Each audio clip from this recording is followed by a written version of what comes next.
Dr. H here. Getting ready to head down to go do some fly fishing.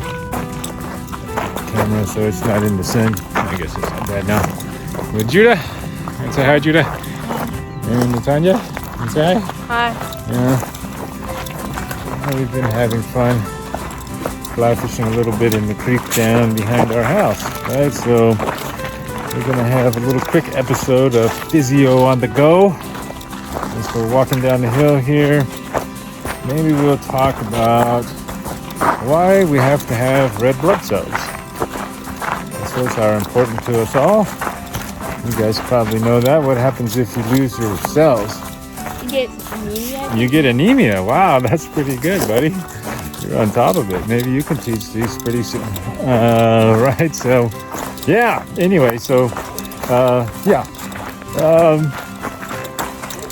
cruising down here to the creek. Whoop, there. Trying not to have a camera in the sun. Anyway, like I mentioned before, if you're looking for pro editing, this is not the right podcast. What we do is we get out and roam around and talk about physiology. So physio on the go. Yeah. So why do we have to have red blood cells? Judah told us that if we lose them, we can become anemic. And what difference does that make to us? Well, it makes us really tired and short of breath and pale, and it can be life-threatening if it's bad enough. Okay, so that demonstrates, okay, we got to have them for some reason. All right, so, but of course, what do red blood cells actually do for us? Yeah, well, red blood cells carry around on a molecule inside them called hemoglobin. They carry oxygen. Okay, so when we breathe in oxygen out of the air, okay, it goes into the blood. Now, what do you guys think? We're gonna go catch some fish. Do fish need oxygen? Yeah. Yeah, they need oxygen. That's when you have gills. You're right, buddy. They That's get why they oxygen. have gills. And you are right on top. They get the oxygen. Where do they get the oxygen? They get it out of the water. So can oxygen go into water? Yeah, why not? Fish get their oxygen from the water. Okay. And, good for them, right?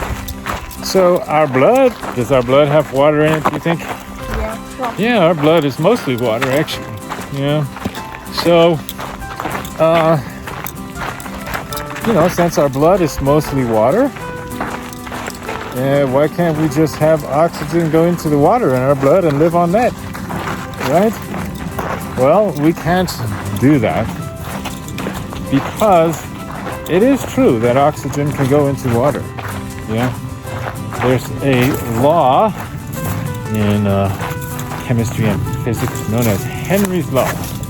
And what it talks about is how much of a gas, because you guys know, what is oxygen we're breathing in out here? Is it a liquid, a solid, or a gas? What do you guys think? Yeah, it's a gas.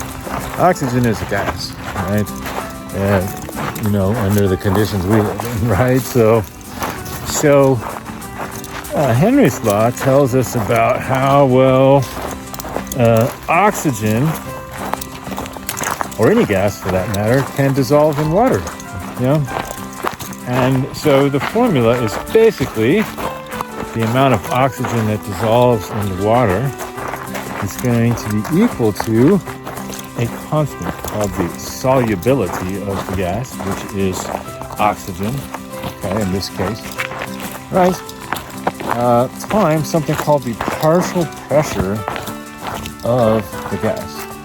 And that's a little bit more of an abstract concept, but it turns out that, as we probably all know, air has a pressure, right? So we live under some air pressure, okay? And part of the air is oxygen. Do you guys know what else is in the air besides oxygen? Have you ever heard of that? Yeah. water. There is a little bit of water in the air, you're right. Not a lot, but there is a little bit. But most of air is actually a different gas called nitrogen.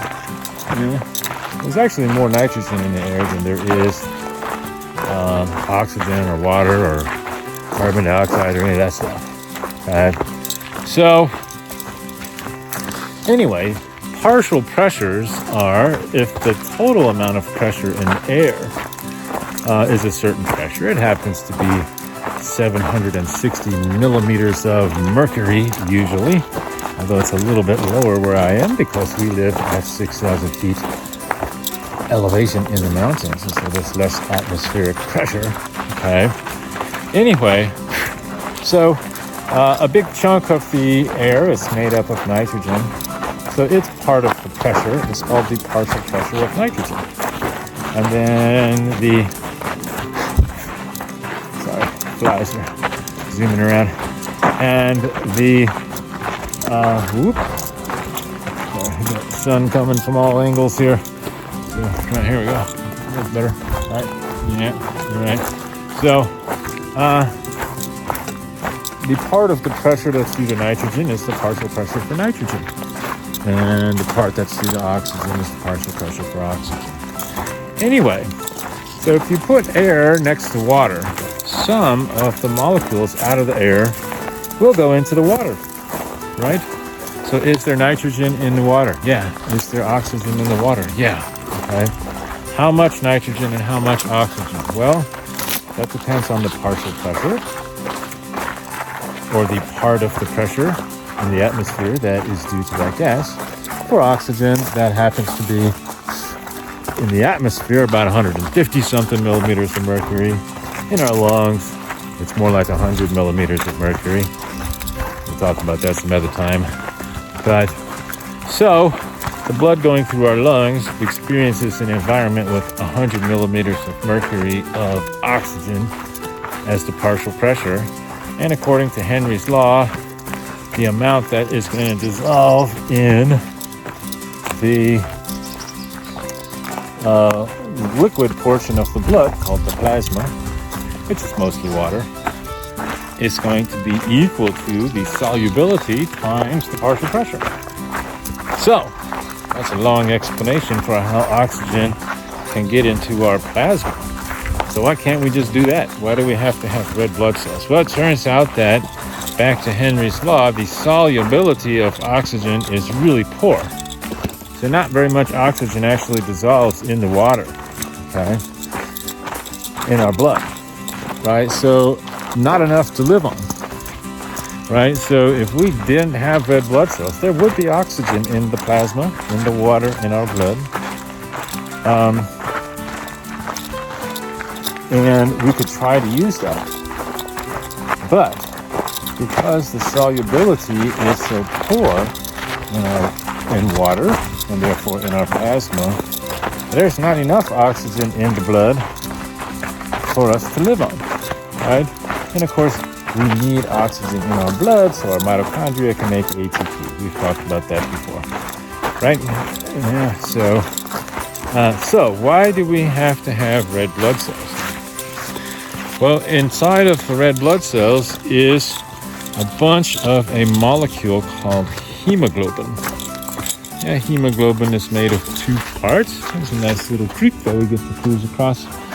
There usually aren't fish in this little tiny creek, so we're going to keep on cruising a little further.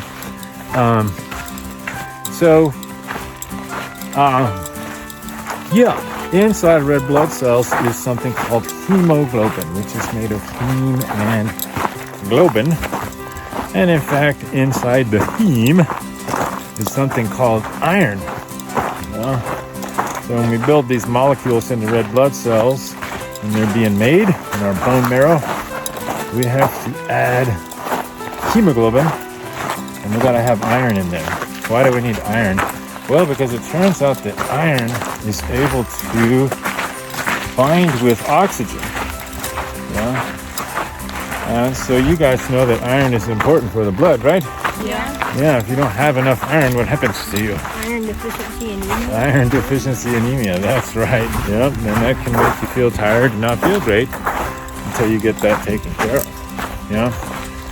So you gotta have iron in there. Why do you have to have iron? So you can bind oxygen. Okay. Well, where is that oxygen? It's inside the red blood cells.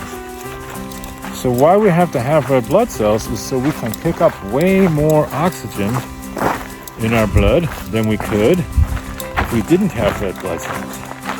Why? Because in that molecule of hemoglobin, especially the heme part, is an iron. Yeah. And that iron is able to bind with molecules of oxygen. So if we have enough red blood cells and enough hemoglobin and enough iron in those red blood cells, we can pick up enough oxygen from our lungs in our blood to send it to our mitochondria so we can make enough ATP and power everything so we can stay alive and go for a run or maybe go catch some fish, hopefully, right? Yeah? How many fish do you think we're gonna catch, buddy? I don't know, maybe 4. 4? Oh, that's not too bad. What do you think? 6. 6? Okay, we'll go with that, hopefully. Maybe 6. Well, we may have. I don't know. I didn't hear it, but they're out. So we have mountain quail where we live here. If I hear one, we'll try to point it out. But it's not quail hunting season at the moment, so we're going to look for some trout instead. But quail season, we'd probably be hunting for them. Yeah, we probably would, huh, buddy? So, watch out for the ants. Everything's covered in them. Anyway, to wrap it all up, so why do we have to have red blood cells? Because, yes, according to Henry's law, oxygen can dissolve in water. But also, according to Henry's law, the solubility is very poor for oxygen. So not much oxygen dissolves in water at the partial pressure around 100 millimeters of mercury that exists in our lungs most of the time. So how can we get around this? Well, we can get around this by having red blood cells with hemoglobin and iron that binds oxygen. And what that really does is increase the solubility of our blood to oxygen. Yes, so according to Henry's law, now we don't have a small solubility, we have a big solubility. So we can have a lot more oxygen molecules in our blood. Some of those are in the plasma, but where are most of them? Well, they're bound to iron in our hemoglobin. Okay? And that is why we need to have red blood cells. Because without them, we can't carry enough oxygen in our blood to keep us going. All right? So, I hope you guys enjoyed this. You can say bye. You can say bye, Judah? Bye. Okay. Say bye, Natanya. All right. All right. Signing off so we can go out there and hopefully catch some nice trout. Take care. God bless. Thanks for watching Physiology Fundamentals with Dr. H. Please like and subscribe. And don't forget to get outside and go for a run.